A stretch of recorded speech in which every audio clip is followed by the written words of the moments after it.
सय्यदुल अंबिया खातमुल अंबिया मदीना का ताजदार आफताब नबूवत फ़ख्र मौजूदत हज़रत मुहम्मदुर रसूलुल्लाह सल्लल्लाहु अलैहि वसल्लमेर प्रति लक्ष कोटी दरूद सालाम बर्षित होक। आमरा सकलेई प्राण उजाड़ करे नबीर उम्मत हिसाबे नबीर आशिक हिसाबे प्राण खुले नबीर प्रति दरूद पढ़ी सकले बोली सल्लल्लाहु।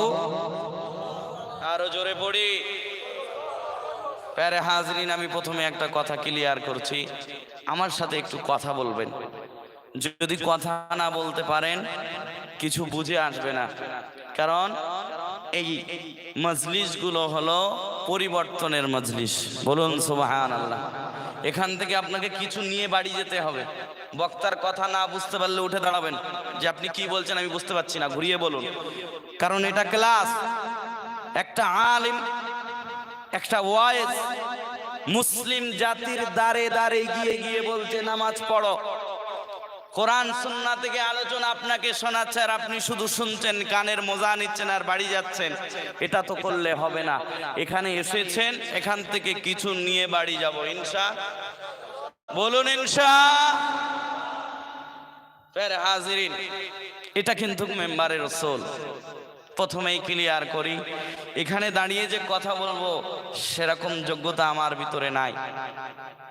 আমার মুনিব, আমার রব, আমার খালিক, আমার প্রতিপালক যিনি রব্বুল আলামিন, তিনি যদি আমার এই গোনামাখা জবান দিয়ে কিছু কথা বলিয়ে নেন তাহলে সম্ভব, অন্যথায় আমার নিজস্ব কোনো ক্ষমতা নাই।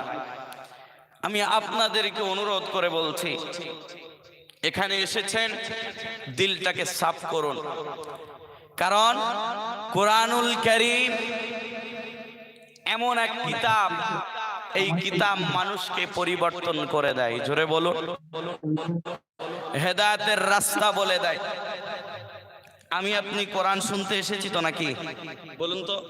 না আজান গাছি রহমাতুল্লাহ আলাইহির জীবনী শুনতে এসেছে? বলুন তো, এটা কি?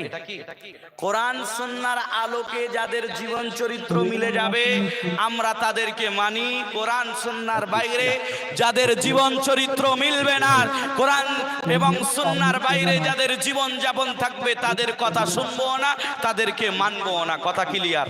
কথা বুঝে আসছে? কারণ নবীর একটা চূড়ান্ত হাদিস আপনার কাছে শুনিয়ে যায়। গভীর মনোযোগ দিয়ে আমার আলোচনা শুনতে পারবেন তো ইনশাআল্লাহ? আশা রাখা যায় ইনশাআল্লাহ। আমি প্রথমেই বলছি, কোরআন সুন্নাহ হাদিস এবং কোরআনের বাইরে আমার কথা হবে না। আমি বলছি কোরআন সুন্নাহর বাইরে যদি আমার আলোচনা হয় আপনি উঠে দাঁড়িয়ে বলবেন আপনার কথা শুনবো না, আপনার কথা কোরআন সুন্নাহর বাইরে হচ্ছে। আশা রাখছি আমার রবের প্রতি, আমি ভরসা রেখে কথা শুরু করছি, কোরআন সুন্নাহর আলোকেই বলবো ইনশাআল্লাহ। মুসলমান ইমানদার আল্লাহর গোলাম, আমার আব্বা জানেরা, আমার ভাই জানেরা, গভীর মনোযোগ দিয়ে আমার কথাটা শুনুন। প্রথমে একটা হাদিস শুনুন। আল্লাহর নবী, আল্লাহর হাবিব মুহাম্মাদুর রাসূলুল্লাহ সাল্লাল্লাহু আলাইহি ওয়াসাল্লাম তানার সোনার জবানে বলছেন, মান ইবতাগাল হুদা বিগাইরিহি আদাল্লাহুল্লাহ, আই মান ইত্তাবাআল হুদা বিগাইরিল কুরআন আদাল্লাহুল্লাহ।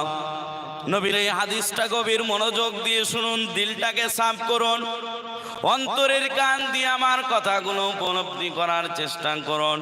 নবীজি বলেন, কেউ যদি কোরআন বাদ দিয়ে হেদায়েত খোঁজার চেষ্টা করে, কি বাদ দিয়ে? বলুন।